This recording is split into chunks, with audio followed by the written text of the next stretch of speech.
The studio was bathed in dim lighting, with purple and red tones streaming in the background. As the audience's applause rose, Graham Norton sat in his chair on stage, turning to the camera with a polite but devilish smile. Royal protocol, Hollywood glamour, and a dash of passive-aggressive humor. Tonight's guest is a former duchess, now an entrepreneur, mother, and an expert in media scuffles. Please welcome Meghan Markle. Applause and a few light shrieks came from the audience. Meghan entered the stage gliding gracefully in a white silk blouse. Her black blazer sat perfectly on her shoulders, and there was a steady but hollow smile on her face. Graham stood up and extended his hand. Meghan, welcome. You've left the monarchy, but the posture is still there. It's wonderful to see you here. Thank you, Graham. It seems like everyone has questions on their mind. Maybe we'll answer a few tonight. Oh, I'm just curious when the tiara goes on and when it comes off. But questions, of course, we never run out of those. The audience laughed. Meghan nodded slightly and settled into her seat. She crossed her legs elegantly. Graham opened a notebook but kept glancing at her from the corner of his eye. Meghan, now be honest. Leaving the royal family, was it the greatest freedom of your life or just a PR campaign where you got to dress better and talk more? I think at certain stages in life, you realize what's genuine, and some things are just costume parties. So not a wedding, more like a themed gala, you're saying? The audience laughed again. Meghan tightened her smile a bit more, but she hadn't lost it. Graham leaned forward slightly, placing his notebook on his knee. Let's start with what everyone's really wondering. That big decision to leave the royal family, have you ever regretted it, or was it inevitable from the beginning? Meghan tilted her head slightly, blinking. Her eyes clearly said, "How many times have I heard this question?" If people were really listening, she said in a calm tone, they'd understand I wanted to live a life that was more than posing in costumes for the tabloids. A murmur rose from the audience. Some chuckled lightly, others weren't sure how to react. Graham smiled as if he had aimed for exactly that reaction. So what you're saying is, Buckingham was no different from Fashion Week? Worse, said Meghan. There, you don't just wear clothes, you wear an identity costume every day. Then let me ask it this way, Graham said, maintaining eye contact. Was the monarchy, to you, just a performance? Did you never feel a sense of duty? Meghan smiled, but this time, there was a faint trace of disdain at the corner of her lips. We're talking about a system that sells waving from a balcony as duty. Sorry, but I didn't buy it. Still, said Graham, twirling his pen, the monarchy has stood for centuries, and some people still defend it like a belief system. What about those who stayed, like William and Kate? Are they wasting their lives in your view? That's not my problem, said Meghan with a shrug. Some feed off abundance, some off absence. Another murmur swept through the audience. Some flinched slightly. Graham nodded. A rather elegant shadow play. But here's the thing, Meghan. Didn't you also enter that same system and benefit from what it offered? Doesn't it deserve at least a little respect? Meghan let out a soft laugh, one that felt almost rehearsed. I added a little life to it, a little color, both literally and figuratively. A brief silence fell in the studio. Graham tilted his head slightly. His smile hadn't faded, but now he was observing more than entertaining. You're certainly not shy about honesty. Let's shift a bit to the press. Some say you enjoy using media attention when it serves you, but when the tide turns, you demand privacy. What do you say to that? Meghan leaned forward, her tone now more sarcastic. People, especially ones like you, need to learn the difference between privacy and secrecy. But then again, if you did understand that, you probably wouldn't spend your life chasing people. Graham paused. He didn't laugh, nor did he fall silent. He simply nodded slightly. Well then, so what you're saying is, we journalists don't know how to observe from a distance. All right, Meghan, let's bring the binoculars a bit closer then. Meghan's last sentence cast a brief silence over the studio. But of course, if you did understand that difference, you wouldn't have built a career out of harassing people. A chill seemed to ripple across the stage. A few audience members rolled their eyes. Some let out shy chuckles. Graham lowered his head, adjusted his glasses, though it was clearly just a stalling move. Direct hit, he said with a slight smile. Unfortunately, I didn't start my career in drama school, but with a dose of sarcastic British humor. So I'm afraid that one doesn't quite land. A burst of applause followed, and the tension in the room seemed to ease a little. But beneath the surface, it was still growing. Meghan fiddled with her blazer, adjusted the collar of her white blouse, but her smile now looked sharper, more forced. Graham leaned back slightly, flipped through his notes, then locked eyes directly with Meghan. All right, let's talk about matters of the heart, or at least what the tabloids think are matters of the heart. A short pause. I'm talking about Harry, of course. Everyone's talking. People say, the prince isn't the same, more reserved, more distant, even estranged from his family. Do you think that shift might have something to do with you? Meghan's gaze narrowed for a moment, but her voice remained soft. Sweet, but sly. Oh, Graham, your deep interest in someone else's marriage is a little concerning. Everything okay at home? Got a wife, do you? A chorus of oohs echoed through the audience. Nervous laughter followed as some shifted in their seats. Graham raised his eyebrows in momentary surprise, then grinned. You're a sweetheart, Meghan. That's like offering me baklava filled with nails. Yes, I'm married. Still am, so I'd say things are going well. This time the audience broke into full laughter. But tonight's not about me, Graham continued. It's about your relationship with Harry. The fact that he barely sees his family anymore, avoids old friends, the whole transformation. You don't take any of that personally? Meghan rolled her eyes. Her voice now came with a sharper edge. That's tabloid fiction, Graham. Harry has never been more at peace in his life.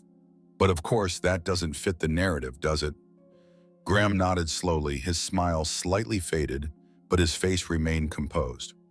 All right, so you're saying he's changed, but he's happy. Fair enough.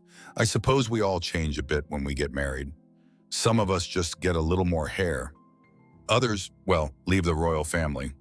The audience roared with laughter. Meghan pressed her lips together but didn't respond this time. Graham's line had landed like a blade, sarcastic but thoroughly gentlemanly.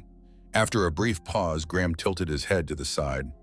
Royal correspondents say Harry has become more withdrawn lately, more irritable, more, how shall I put it, like a loner. Do you think you've played a part in that transformation since leaving the UK? Meghan let out a short laugh, high-pitched but sharp. Are you serious? You're really doing an interview based on gossip?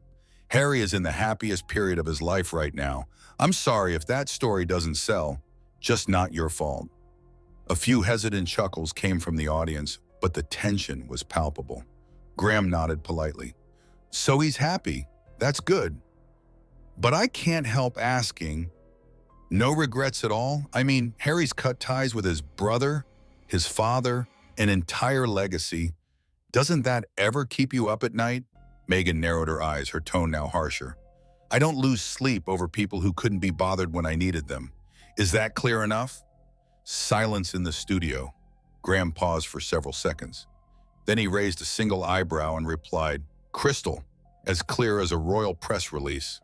There was laughter from the audience, though it carried a nervous edge. Meghan fiddled with her blazer again and crossed her legs once more. Graham didn't try to soften the mood. He kept going. All right then, let's talk charity work. Some critics say these humanitarian efforts of yours aren't genuine. They're just photo ops. What do you say to that? Meghan leaned back slightly, a faint smirk on her face. Oh God, it's always what people want to see. If I don't show up, I don't care. If I do, I'm promoting myself. Whatever version of Meghan I play, it becomes a thing. So what you're saying is, Graham said with a slight chuckle, when charities invite you now, they probably make sure not to include a tripod. Laughter erupted in the audience, but there was still a certain steeliness in Meghan's expression. Graham went on, that's the price of being a public figure. Every move is watched. Even good intentions can be misread. Meghan cut in, her voice ice cold. And sometimes, she said, someone like you wouldn't recognize sincerity if it bit you on the street. A wave of oohs echoed from the audience, the laughter now taut and tense. Graham smiled, but his eyes remained fixed on Meghan. Ah, well, then I suppose I'll need to take off my mask tonight. Wouldn't want it to leave teeth marks in this studio. The tension was briefly broken by laughter, but the atmosphere still hadn't fully thawed. Graham paused for a moment, then turned back to his notes. You've previously described the royal family as cold, excluding, even cruel. But some behind-the-scenes staff members, of course anonymous ones, have described you as difficult to work with. Some have even called you manipulative. How do you respond to those claims? Meghan's smile vanished. Her eyes darkened. Her voice turned cutting. Those anonymous heroes should grow a spine first, then come and say it to my face. Whispering gossip behind closed doors is easy, isn't it? They're all cowards. Graham leaned back in his chair, nodding slowly without breaking eye contact. Just making a note so I never forget this evening. If cowards come for Meghan Markle, let them queue up for hell. A few audience members laughed, but by now everyone could sense it. The mask was starting to slip. Even as the cameras shifted angles, the tension was unmistakable. It was as if even the lenses hesitated to frame the scene, as if they too sensed the charged atmosphere in the room. Graham lowered his head, adjusting his glasses once more. Just an excuse to buy a few seconds. I want to ask you this, Meghan. These comments keep resurfacing. From different people, at different times, did all of them misunderstand you? They couldn't tolerate me because I wasn't a figurine bowing my head and smiling in the hallway, Meghan said sharply. I raised my voice against their whispers, and that's why I got labeled a dumb. It's that simple. This time, Graham leaned in with a slightly more serious expression. His tone veered off from its usual cheer. Have you ever thought about it, though? If you had the chance to do some things differently, would you? Have you ever considered that maybe you made mistakes? Meghan blinked, then answered with a sarcastic smile. Yes, I have.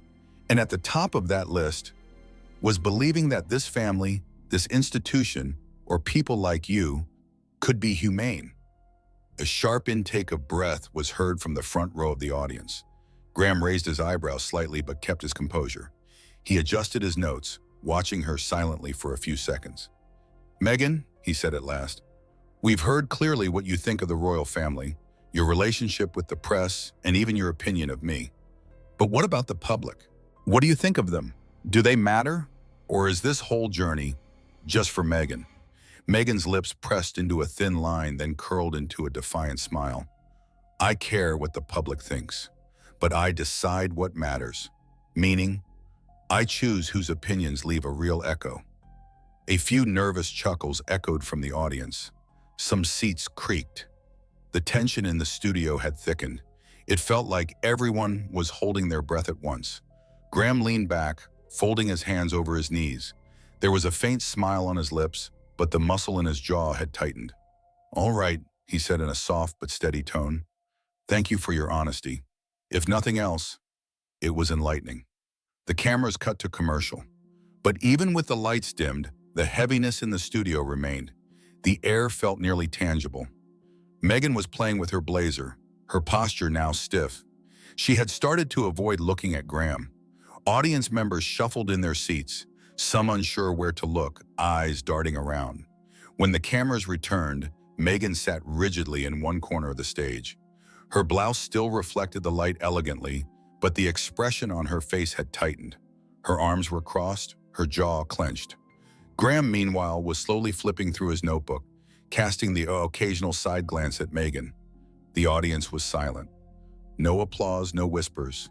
Everyone was waiting for Act 2 of this drama to begin. The atmosphere in the studio had shifted. The lights were the same, but the mood was entirely different. The rhythm of the applause had dulled, and the audience now measured every reaction with caution. Graham turned his gaze toward the camera. He was smiling, but at the corners of that smile, tension lingered. Welcome back, he said, his voice calm but calculated. Tonight we're joined by Meghan Markle. From royal days to Hollywood deals, institutional critique to personal freedom. We're covering it all, or almost all of it. Meghan exhaled through her nose. Her lips curved into a smile, but her eyes refused to follow. I think we've already covered everything worth saying, she replied in a dry tone. Graham widened his smile, but his voice, beneath its signature humor, carried something else. Oh, I don't think so. I believe we're just getting started. Nervous chuckles stirred in the crowd. Graham leaned in slightly. Let's go here. When you announced you were stepping back from the royal family, you said you felt trapped, suffocated, and unprotected. In your view, were those feelings a result of the monarchy's structural flaws, or simply your personal experience? Meghan uncrossed her legs and leaned back with a dry laugh. You really can't help yourself, can you? Always digging, always probing. What is it exactly you're looking for? Graham tilted his head slightly. It's a question, Meghan, not a critique. Was the monarchy broken, or did people just fail to understand you? In my view, the monarchy is a relic, outdated, and I got out before it destroyed me. Is that clear enough? A murmur rippled through the audience. Graham nodded. Crystal, but have you ever considered this? Maybe the problem wasn't only the system, but how you entered it. Meghan laughed out loud this time, but there was no joy in it, only mockery. Of course, blame the woman. How refreshingly original. I'm not blaming, said Graham, still soft-spoken but alert. I'm asking, is it possible that you bear some part in how things unfolded? Meghan smiled again, but this time her smile was icy, like shattered glass. I prioritized myself for once. And that, more than anything, is what upsets so many people in this country. Every time a woman tries to take control of her life, she becomes a threat. The audience stirred. Some murmured in agreement, others shifted uncomfortably in their seats. Graham remained unbothered. All right then, let's talk about the media projects. Your podcast, the Netflix deals, the children's book. Some critics say it's all just a personal rebranding campaign, less about meaning, more about spotlight. What's your take? Meghan raised her brows, her face carrying the smug air of a quiet triumph. Well, it's the critic's job to talk, isn't it, Graham? When I was silent, I was a coward. When I spoke up, I was calculating. Maybe the problem isn't me at all, but those who can't handle a woman like me.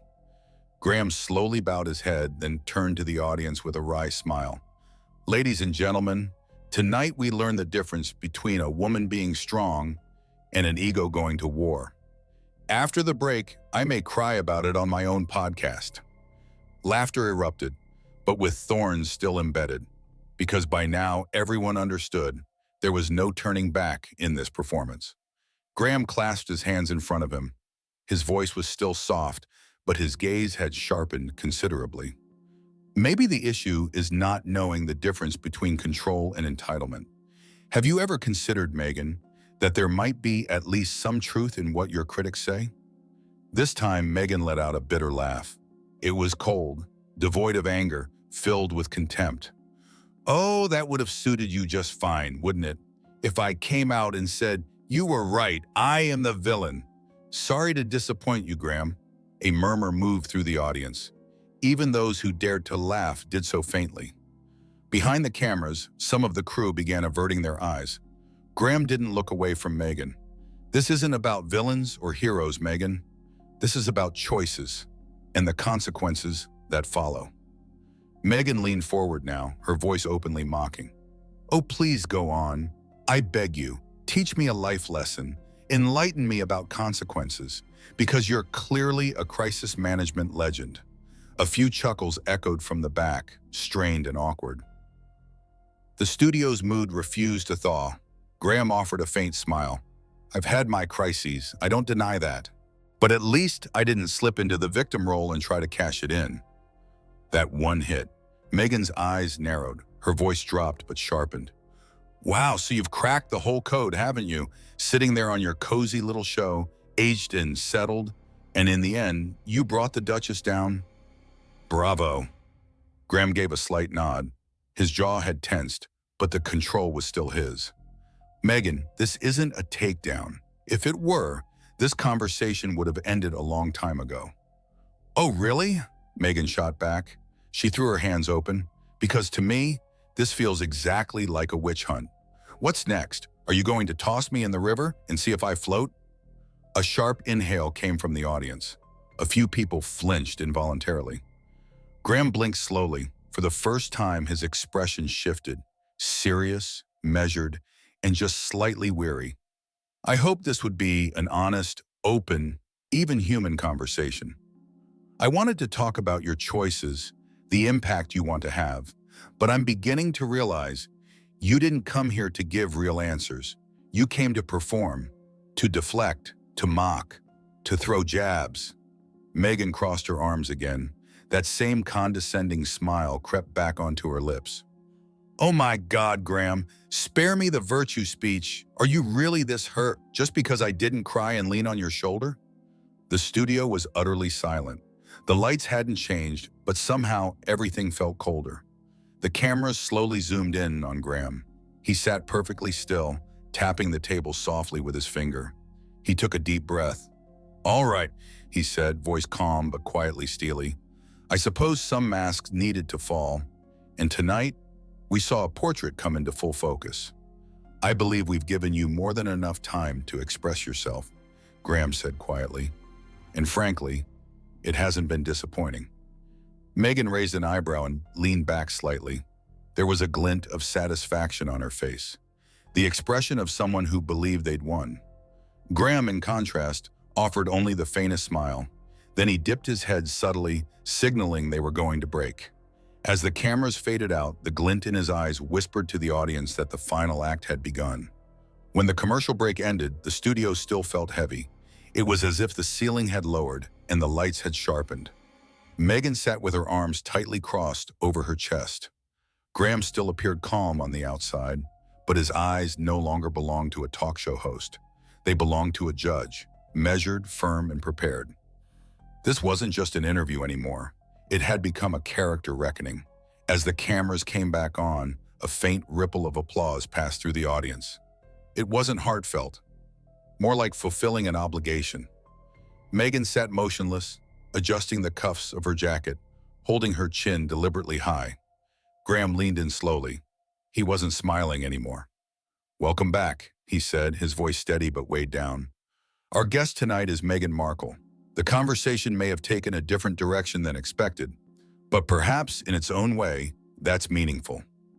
Meghan rolled her eyes so dramatically that a few people in the crowd let out an audible, "Ah!" Silence fell again. Oh, don't act surprised, Graham, she said, her voice sharp as a blade. This is your favorite kind of performance. Cornering people, setting traps, gotcha interviews, isn't that right? Graham tilted his head slightly. His face wasn't one of disappointment, but of determined seriousness. Actually, Meghan, what I value most is asking real questions and getting real answers. But from what I can see, your agenda tonight is evasion. Meghan curled her lips into an acerbic smile. Or maybe your questions are just too low to deserve an answer. The audience shifted. Someone coughed. Another muttered under their breath, "Wow." Graham inhaled deeply. He was composed, clearly signaling restraint. But his patience was running thin, and it showed. All right, let's try one more time, he said. Let's get back on topic. You've previously described your departure from the royal family with words like suffocated, unprotected, trapped. Fair enough, but have you ever considered you knew what you were stepping into, or you should have? Do you feel any responsibility for that choice? Meghan let out a dry laugh, void of humor or defense. Only anger, mockery, resentment. Oh, of course, blame the woman. Classic move. She chose it, she should have accepted it. So original, Graham, truly. Graham's face remained neutral, but his eyes stayed locked on hers, not just as a host asking a question, but as someone seeking the truth behind the performance. The studio was ice cold, and everyone in that room knew. No one was leaving, not until the very last word of this tension had been spoken. Graham slowly leaned forward. His voice was low but unwavering. This isn't about knowing your place, Meghan.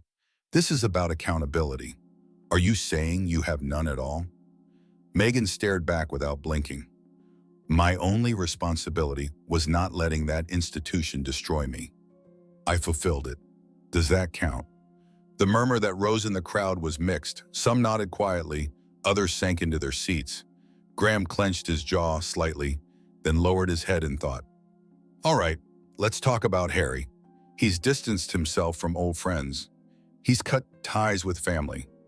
He doesn't return to his home country. People say, this transformation began with you. Do you feel no regret for how alone he's become? The smile on Meghan's face froze for a moment. Her eyes narrowed ever so slightly. Oh, please, Graham. Harry makes his own decisions. He's not a puppet. But of course, you're just waiting for any excuse to cast me as the wicked woman, aren't you? I didn't say that, Graham replied, his tone clearer now. But the fact that you're so quick to defend yourself, isn't that a little telling? Meghan leaned forward. Her voice was low but heavy. I'm not on the defensive, but I also don't owe you an explanation for my marriage. What is this really, Graham? Jealousy? Are we being honest now? A loud "ooh" echoed through the studio. The cameras didn't move. Graham raised his eyebrows slightly, but there was no spark in his eyes. Bold move, he said, but this isn't about me. We offered you a space to speak your truth.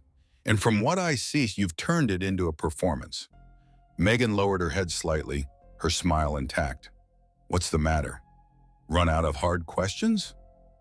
Or just running low on stamina? Graham slowly stood up from his seat. The audience was dead silent. Even the camera crew had stopped moving. No, he said, it's not stamina that ran out. It's patience, Baomis. Meghan's smile flickered. That air of unshakable confidence gave way, for a second, to something like surprise. You came here, Graham continued. His voice was calm but steel-laced every word. To tell your story, to answer the questions people have wondered about for years. And what did you do instead? You mocked. You belittled. You not just me, but everyone watching you right now. Meghan opened her mouth to speak, but Graham lifted a hand. Don't, he said. Don't bother. I've interviewed prime ministers, world leaders, actual royalty. Even when we disagreed, we managed to speak with civility. But you... He slowly shook his head. His voice was quieter now, but more cutting. You treated the studio like your Instagram page. Thought you could control every angle, every word. But this isn't that kind of platform. Every eye in the studio was locked on them. The silence was total. The atmosphere frozen. You want to be the victim? Go ahead. You want to be the hero? Best of luck. But this game, you don't get to play it on my show. His voice rang across the room, landing like a gavel. That sentence felt like the final word. I will no longer allow you to insult my profession, my audience, or my intelligence, Graham said, his voice now ice-cold but precise. You may leave. The words struck the studio like lightning. The audience forgot to breathe. That sentence echoed like a closing line. Meghan's eyes flashed. For a moment, it seemed she might respond, but instead she gave a slight nod, let out a dry chuckle, and quietly removed her microphone. She stood up. Well then, she said coolly, adjusting the collar of her blazer. At least now everyone has seen the real Graham Norton. Bitter, small, and painfully predictable. Graham didn't even turn his head. And now, he said, voice steady and deliberate, everyone has seen the real Meghan Markle. Arrogant, entitled, and worst of all, boring. A collective "ah" rose from the audience. Meghan's expression froze. Her lips pressed into a hard, thin line. For a split second, her eyes betrayed a flicker of shock, followed by restrained fury. She said nothing. She turned around. The sound of her heels echoed across the studio floor like hammers. The cameras tracked her as she walked. When she disappeared behind the curtain, only one sound remained. The door closing. Heavy. Final. Like the curtain falling on the last act. Graham adjusted his tie. He slowly sat back in his chair and looked directly into the camera. Ladies and gentlemen, he said, his voice once again returning to its soft, composed tone, I think that just about sums up tonight. The camera held for one frozen beat, then just before fading to black, the studio erupted into applause, scattered, stunned, uneven, but earned. And then the voiceover came in. What do you think? Did Graham cross a line, or did Meghan seal her own fate? Let us know in the comments. And if you enjoy these raw, tense, and revealing moments, don't forget to subscribe to the channel. We'll see you at the next great reckoning. Good night.